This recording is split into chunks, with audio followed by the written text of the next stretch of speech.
Hey, aloha everyone. Michelle Melendez here on the Big Island of Hawaii, and I wanted to do a video on data centers because we have data centers here in Hawaii and they're popping up all over the world.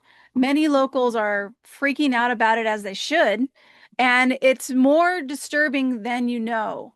Now, this is gonna kind of scare us a little bit, but I just want to remind everybody we are here being the bravest of the brave. We've got this, but it is our kuleana, our responsibility to see what the heck is going on, not put our head under the sand and not pretend that we can just not do anything. You know, we do have power. So I want to talk about data centers. I'm going to be showing some different videos, everything from Mike Adams to this, The Man in America, and also a CERN opera with a demon. I want to show you guys that too. But first, we're going to start with understanding the problem with data centers. What is the major problem? And I am going to read some of this because I want to make sure I get it all. So one of the major things I've seen is the problem is surveillance. We're talking about facial recognition. We're talking camera footage, facial recognition, the location tracking, the internet activity that's being tracked and being stored. All of this is being stored. This is why the data centers need to be so huge. Like, what was it, 40,000 acres? Is because all of everybody around the world is being surveilled, and this is a big issue. So centralization of information and power. Who's looking at this information? That's the other problem. Censorship risks, dependency, vulnerability to abuse, obviously. Pressure on electricity grids, and I'm going to show you guys a video on that. Electricity grid, so people's electrical bills are going up because of data centers. The water usage, I'm going to show you guys a video on that. And then cyber security and data vulnerability from hackers and foreign governments and different things, different people like that. But I want to start with the Man in America talking about water. So I'm going to talk about water, utilities, the human brain, and data centers. And then I want to go into CERN and show you guys a video of a demon at CERN and tell you guys what CERN is about. So let me go to this video first. Okay, so here, water usage. So check this out. Okay, we talked about New Albany, Ohio. So this is a data center that was built in New Albany. I showed it to you on the map. Watch this video. Okay, this is crazy. And again, where's all your Greenpeace people at? Where's all the, all the different giant corporations that were, changing their logos for Earth Day and their carbon commitment and everything? Where are they at this? Actually, no, they're the ones building the data centers to then surveil us. Okay. And before she starts, that's a really good point. Where are all the Greenpeace people? Because if this is not, if they're really concerned with the earth, they would be complaining against this. They would be fighting this, but they're not. So what was the argument to save the planet? What really was behind that? It wasn't saving the planet. That's obvious. So anyway, let's go into what this woman has to share. Okay, so check this out. I'll play this 19 seconds. What happens to that water? It gets generated with a lot of forever chemicals in it. And we, the EPA, does not have the equipment to actually clean that out. So I can tell you for a fact, the Google facility up in New Albany that currently exists today, it uses 387,000 gallons of water per day. That's the size of a small town. 387,000 gallons of water per day. Just that one Google data center complex in New Albany, Ohio. And what she's also talking about there is that when the water gets used and it gets spit back out, it's full of these forever chemicals. So that process, because they use the water for cooling primarily, but when that water gets spit back out, it's full of chemicals. So it's like, and those chemicals, they're forever. That's why they're called forever chemicals.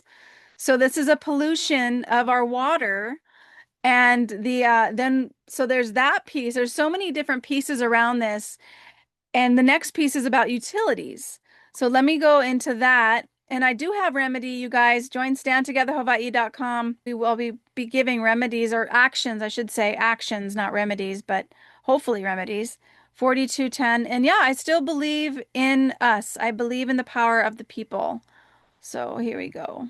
Duran founded nonprofit advocacy group Georgians for Affordable Energy. She's been tracking the cost of electricity in the state for over a decade. The average bill for an average customer used to be about $150 a month. The average bill now is $225. A CBS News analysis found Georgia Power, the largest energy provider in the state, imposed 6 rate hikes in the last 3 years, during which time the Vogtle nuclear power plant came online and Georgia saw a boom in data centers. Data centers, Duran says, came to Georgia for discounted power. So data centers are actually paying less for electricity than Far residents? less. Across the country, new data centers are driving up utility bills in at least 13 states. This analysis found Americans who live near data centers are paying as much as 267% more for energy than 5 years ago. And in the next 5 years, the amount of energy consumed by commercial buildings like data centers in Georgia will more than double.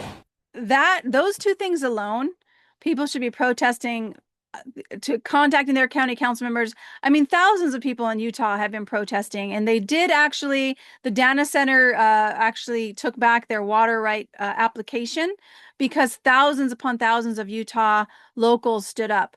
And I'd love to see that for Hawaii. And wherever you're at, wherever you're located, that's what we need to do, you guys. And we've got this. We've got this. I do want to let people know before I go on to the human brain and how the human brain is being used in data centers. This is not sci-fi. This is not conspiracy theories. This is a fact, and I'm going to share that with you in a moment. The Hawaii General Plan, the county council, they have to vote 2 more times on the general plan, 2 more times. So we have not lost that fight. We have not lost. And the more of us that speak out, just join standtogetherhawaii.com. If you are on the Big Island, join standtogetherhawaii.com. I give you guys actions and steps that we are doing to stop the UN agenda coming to the Big Island. But we need numbers, and we've got this. We've got this. So the next thing I want to talk about is the human brain with the data center. Okay, this is not science fiction. This is actually being reported. This just came out that they are literally experimenting. So this is a Life Science article shared by Nicholas Holster over on Twitter. A new data center will be partially powered by human brain cells for the first time.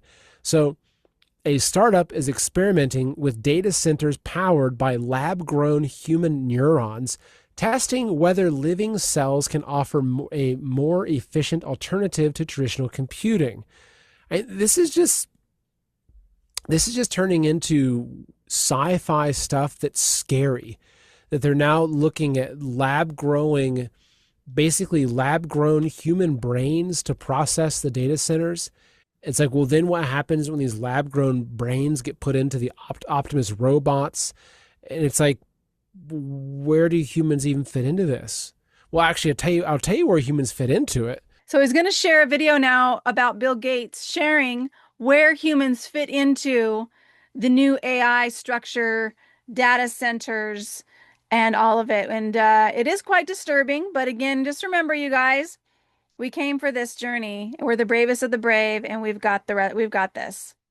Let's ask the expert on how useful humans are, right? If there's one person that really understands how many humans are needed on Earth, who would it be?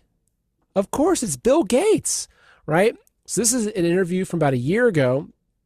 He was on Jimmy Kimmel. I'll play it for you a few times. It's only 12 seconds on this particular clip. But basically, they're talking about AI, and Jimmy Kimmel's asking, well, what are humans going to do? People are like, wow, this is a bit scary. It's completely new territory. I mean, will we still need humans? Not for most things. Now look at Jimmy. Jimmy puts his hands on his face, and then we'll decide. People start laughing. What's funny about that? We won't need humans. So I'm gonna let him do it again. People are like, wow, this is a bit scary. It's completely new territory. I mean, will we still need humans? Not for most things. We'll decide. And then the other things he says is we'll decide. Will we still need humans? Not for most things. We'll decide. Who's we? I think we all know who he is. It is a satanic cult, you guys. I'm telling you, this world is not anything what we think it is. And by saying that, I'm going to even go deeper and go over to Mike Adams, Health Ranger, and InfoWars, and give you guys two clips from there. And then I'm going to show you CERN. But before I do that, I do want to share the alternative bank that I've been using. And let me show you guys that really fast. We're a bank-like alternative, so which is why we don't need a Social Security number to set up your account. Now, Alpine Gold Exchange, the UPMA. The UPMA is a nonprofit organization. It stands for United Precious Metals Association. Think of it like a bank alternative, but in precious metals. Now, the metals that we hold are U.S. minted coins, so gold eagles, gold buffaloes, silver eagles, or these things called gold backs. So they're interchangeable, they're fungible. There's real gold in those pieces of, they look like money, but there's real gold. So why would you vault with us in the UPMA? Like I said, 100% insured, held in a trust, a very, very secure way to hold your wealth as well. Cannot be accessed by your Social Security number. If you needed to liquidate or exchange, you can exchange between the different assets, gold, silver, gold backs, or back to fiat cash. You can do up to $10,000 per month of value with no fees whatsoever. You can wire the money to your bank account. You can send yourself a check. We even have prepaid Visa debit cards that you can load the money on, spend the money, take the money out of an ATM. It's a good way to hold wealth and value in something that, if anything, does better with inflation, while the dollar does whatever it's doing over here, and you can go back and forth as need be. The other thing that's most exciting, in my opinion, is similar to like Venmo with the UPMA. If you had an account, I have an account, we come to an agreement on a price. This is trust to trust, completely private. I could send you $1 million worth of gold coins, silver coins, or gold backs. Digitally, it's moving instantly, but it's also physically moving in our vault. So you're doing digital transactions on physical metals, and it's completely private. So let me show you guys what Mike Adams, the Health Ranger, and InfoWars have to say about this madness. Yeah, and it gets so much deeper. So just to start out, it's clear to everybody that these AI data centers and the economic investment in that infrastructure can never pay off commercially, just in terms of people using AI or using data storage or using web hosting or whatever. That the data center construction boom, and I sent your producers a graphic yesterday, 3,000 plus data centers currently under construction or announced to begin construction. I said 300. It's 300 mega massive and 3,000 total. Yeah, you're right. There are hundreds of the plus gigawatt scale data centers, and then thousands at a smaller scale. And that's on top of the 11,000 that already exist. So when you talk to any economist or any investment person, and if they run the numbers, it becomes clear, like, wait a minute, there is no economic model that can pay off this level of investment. So something else is afoot here. So what he's saying, this data center size, 62 square miles in Salt Lake City. There's no way that these people can make a profit with these data centers being so huge, using so much water, so much electricity. There's no way that they can be profitable. So why are they doing this? So let's explore this. And I just ask you to have an open mind, because what I've said before many, many times, this world is not what we think it is. They're starting to use human brains for the data centers, and now we know that they're not profitable. So what the heck are they doing? Let's learn. Let's take a look. Yeah, that graphic right there shows part of it. So it's basically almost like a CERN system. In essence, yeah. So it's almost like a CERN system. So let me explain what CERN is. And CERN translates to the European Council for Nuclear Research. that operates the Large Hadron Collider. The field, like I always say, this is not empty space. They've actually proven that this is not empty space. It is some type of field. And here is a video I'd like to share. Mark Thompson, you are the new Director General at CERN. Thank you so much for joining New Scientist today. It seems quite secretive what's going on here. We had to get through a lot of security to get in here. Can you just explain what is the point of the LHC? What is the point of CERN? Particularly in Europe, have come together at CERN basically to explore the universe, to understand the fundamental nature of the universe. That's CERN's mission. It's as simple as that. We want to understand how the universe works. CERN is the world's biggest particle physics laboratory. The Large Hadron Collider is the world's biggest collider, 27 kilometers in circumference. It's about 80 meters below where we are now. And what we do is we accelerate protons in two different directions around the ring. So we start with a tiny bottle of hydrogen, and we put those individual, basically protons, well actually then we attach a charge to them, and that's not quite the same. We put them in a small linear accelerator to accelerate them up to a not very high energy. Then we put them into a small circular accelerator called the PS. Then we put them into a bigger circular accelerator to get them up to higher energy. And all the time we're increasing the energy of these protons. And then we put them in the Large Hadron Collider. And we have these big blue magnets that steer them around the ring. So they keep them going in the circle. And they have to be big and powerful because we're accelerating these particles to 99.9999991% of the speed of light. So you have to have strong magnets to keep them on that circle. And every time they go around, we give them a little kick with kind of what we call radio frequency accelerations. And that's how we accelerate them up to these very, very high energies. So you've got one ring of protons going this way around, one going this way around, and then as they come towards the experiments, they're circulating in the ring about that far apart. We then push them together, bring them to a tiny point, and that's when you get this massive collisions, and that's what we photograph, those collisions. And we can figure out from those images what happened quantum mechanically when these protons collided.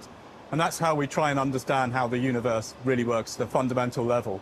So I want to show you guys a video. It's actually an opera that was created for CERN, and it's very disturbing. It's called the CERN Opera, and let me show you guys this. So it's won all these awards for the CERN dance opera film. Let's take a look at this. It's a minute, 2 minutes long. This is CERN in Geneva.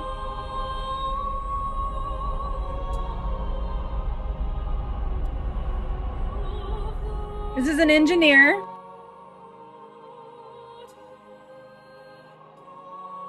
They're dancing. Engineers are dancing. 5 engineers.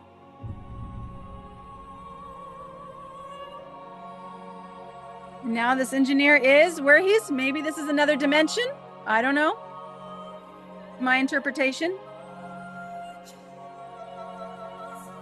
Oh, what is this? Pointy ears, kind of looks like a demon, all in black.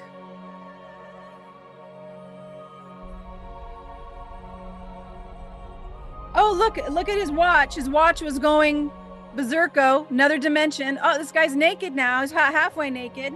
Okay, he's in a circle. He's in a circle. The demon is outside of the circle. He's inside the circle. And what is CERN? It's basically a circle. Particles are going the speed of light, smashing against each other, and they're trying to see what's going on. And I believe they're trying to look into different dimensions and bring things from different dimensions. Because again, I'm just going to pause this and I'm going to go back to this. We can only see 5% of the electromagnetic spectrum. That's it. 5% of 95% of what's around us. We don't see. So what does that mean? That means there's a lot of stuff that could be happening around us that we have no idea that's there. And CERN is playing with this different dimensions. And CERN is also supposed to be turned off, I believe, in July. And some people are guesstimating about things that'll happen then. But let's just go back because they just talked about CERN. And I'm going to go back to Mike Adams, what he believes is the reason for these data centers. Oh, the other thing about a circle is used in magic. Circles used a lot of times in magic, when you see like things like Charmed and movies that were supposed to go, oh, that's so fun and not real. When they do a spell, they they wrap a circle around first, and then they put stuff inside the circle.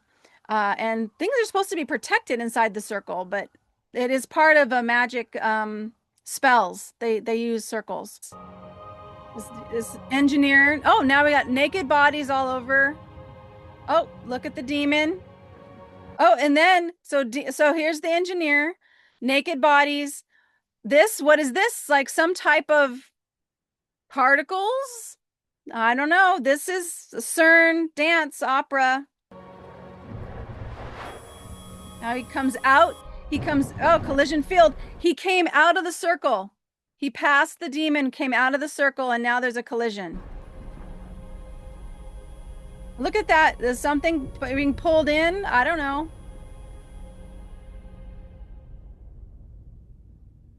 Very interesting. So let's go back to hear a little bit more about what Mike Adams has to say about what's happening here. NVIDIA has already announced an early 3D world simulator called Cosmos that's being used to generate synthetic data for autonomous vehicle training and autonomous robotics. So, and they're only using our third-dimensional model and our knowledge as the boot-up information, as the matrix for their new system. So we always ask, are we a simulation? But they are undoubtedly not building this for us, but for simulation to grow their new AI species. Yeah, what's interesting about that, Alex, is that whether or not we are in a simulation, and I happen to believe we are, regardless of that, the power brokers in this world, the Google, OpenAI, people like Sam Altman, et cetera, they clearly want to dominate the world, and they need super intelligence in order to do that. They are going to build the next level beneath us as simulated worlds. And then here's the part that gets freaky. Those simulated worlds, Alex, can run at 1,000 times the speed of time compared to our world. So 1,000 years, or 1,000,000 years in that world could only take 1 year in our world. And this is so deep. Let's quantify this. We can say we can't break the speed of light now in the third dimension, but through these simulations, they can actually do that in these artificial systems. Absolutely. So I just want to pause that for a second and then go back to it. We have CERN, which is two particles going at the speed of light or close to the speed of light, hitting each other, creating something. And there's different dimensions here that we can't see, but the powers that be know what is going on here. And then we have this opera with this demon. It's like very interesting. And now they're talking about this simulation, the fact that they can actually make simulated worlds inside of AI run so fast so the AI learns. It actually can be born and grow up, just have a childhood like ours, and go all the way up to 1,000,000 years so fast compared to our 1 year. And so if you're a robot maker, let's say, you don't want to test your expensive robot in the real world walking downstairs where it could face plant and break, and that's slow and expensive. What you do is you create a digital model of your robot, you put it into the simulated world that NVIDIA has, you run that robot at 1,000 times speed with, thousands of simulations until you get the perfect algorithm. Reinforcement learning is what it's called in AI. So this is artificial time travel. Artificial time travel, reinforcement learning for the AI. Yeah, that's one way to put it. But it's also another dimension. You're creating a simulated world, or billions of them. You are then injecting your robot, or even through VR goggles, you can inject yourself into that artificial world as long as you align the time. But normally they run at accelerated timescales. And then once you have a super intelligent, emotionally intelligent, this is what Jan LeCun talks about, that they would develop emotions. And Jan LeCun, I'll show you who he is, raises $1 billion to build AI that understands the physical world. Meta's former chief AI scientist, that's who he is, has long argued that human-level AI will come from mastering the physical world, not language. That's who this guy is. That's who Mike Adams is talking about. Probably consciousness, given enough time and given enough sensory input and interaction with a 3D simulated world.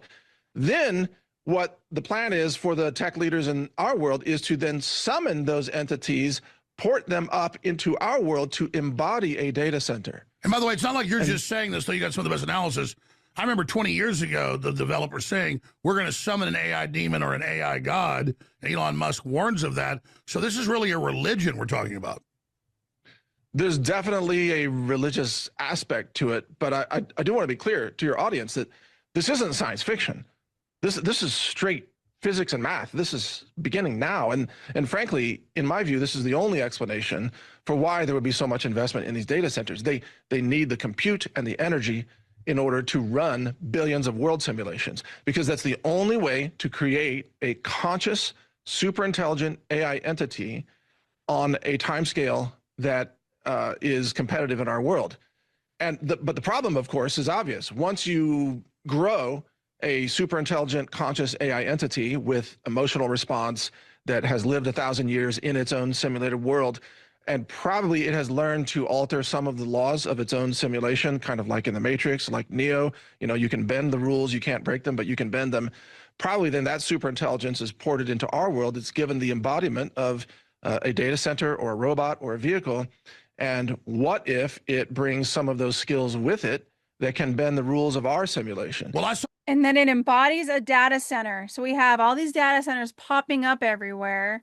And then, so this is what he's saying, is that they are training or programming or having the AI learn, and then it can be put into the data center that are everywhere around the world. And then what happens? It's about control. It's about control, you guys. So what can we do? And I just want to also add in the data center opposition, because this is pretty dang good. And this is stuff to be concerned with. They have these billions upon billions of dollars of data centers where there's no way they're going to make a profit from them. This looks to be a very clear reason why they're doing it. But let's look at the pushback. But it's showing you, okay, here, what's this right here? This is saying the map below shows the geography of the emerging data center backlash and how it compares to states where Amazon, Google, Meta, and Microsoft, we call the hyperscalers, have 50 megawatt and greater data projects in the early stage. So yeah, this is really encouraging. So again, don't lose hope. It says we divided the data center opposition landscape into two main categories, reflecting the level of organization and professionalism. So one is grassroots groups. It says these are small groups of individuals without a formal legal structure that use social media platforms, online petition, and word of mouth to oppose data center projects that indirectly impact them. So this right here, this is the formula. So that's what we're doing. That's what our power is, you guys. And if you think this is a David and Goliath thing, but this is why we're here. This is a game we came to play. Are we going to win it? It's like, yes, we've already won. We just have to do our part. And our part is not staying silent. Go to your public meetings, see what's going on in your area. Basically what I've done, which is just going and seeing what the heck's going to be coming down the pipe for our big island and our Hawaii state. And a lot of times people go, oh, Michelle, that doesn't work. It does, because it does go on public record. Like I said earlier, the Hawaii general plan, the county council members have not passed the general plan 2045. That was my mistake. They have two more votes. And it's 5-4, you guys. It's 5-4. We just need one other county council member to go over to Ashley's side on the general plan 2045 versus general plan 2026. And we've got this. So please join standtogetherhawaii.com. This stuff is crazy, but we've got this. We've got this, you guys. Keep the faith. Keep sharing information. Please let me know what you think. I do try to look at the comments as much as possible. And I just want to say so much mahalo nui loa for those of you who do support the work I do. I'm not perfect at this, but I sure am doing the best I can and following my guided intuition. So much mahalo. Okay, prayer time. Great Spirit, infinite intelligence of all things. I can hear the birds outside chirping. I can feel the breeze as my door is open. And I see and feel the sun shining. There is an infinite love here. And we did choose to come here, Great Spirit. I know that. And I know each one of us is doing what we're called to do. And we are guided and supported in all ways. None of us are alone. Great Spirit, we call forth all angels, all light beings to touch the hearts of those in power and to turn them to doing what is right or removing them from power in whatever way the movie wants to show. I'm so excited that more and more truth is coming out and people are standing up and saying no. Thank you so much, Great Spirit. Sending all the people around the world who have opposed these data centers, sending them so much inner strength that they know that they're not alone. We see this world as free. We see this world as loving, as in harmony. We see all of our children, all men and women, living men and women, as safe. And we call forth that anybody right now being held against their will be guided to the path to freedom and light and love. Great Spirit, I trust you. I trust our journey. And I know that we've already won this. Thank you so much. Mahalo nui loa, Great Spirit. And so it is. Sending you and your ohana so much aloha from the Big Island. Keep the faith and do your part. Do what feels right to do. That's what you're supposed to do, and that's why you came. Much mahalo and aloha.